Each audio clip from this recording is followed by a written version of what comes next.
चढ़ते बैसखवा जी पापा कैला मोर बियाहवा। थोड़े दिना रखी तहो कुमर। चढ़ते बैसखवा जी चाचा कैला मोर बियाहवा। थोड़े दिना रखी तहो कुमर।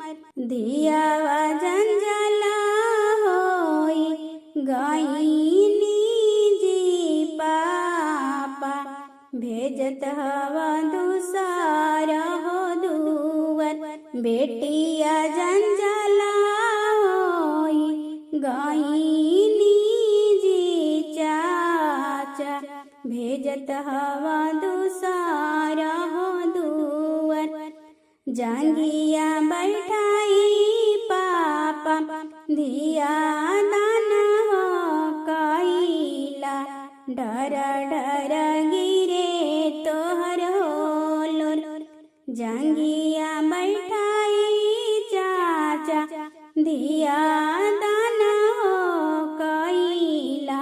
नायना से गिरे तोहर होलोर।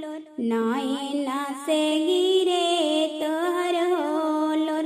माई जे बैठी केरा सोया घरवा रोवे।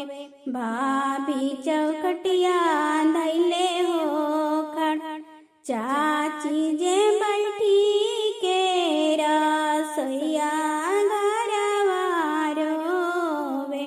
दीदी चौखटिया धैले हो खड़। दीदी चौखटिया धैले हो खड़। तोहरो रोवल जी पापा करे जा फटी हो जाइए। माई रोवली गंगा हो धर। तोहरो रोवल हो चाचा करे जा फटी हो जाइए। चाची रोवला चरा भिंजे। चाची रोवला चरा भिंजे।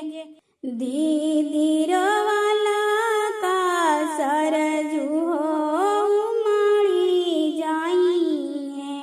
भैया रोवल का गमछी भिंजे। भैया रोवल का गमछी भिंजे। भाभी रोवला का जा मुना उमड़ी जाइए। भैया रोवल का गमछी भिंजे। भैया रोवल का गमछी भिंजे।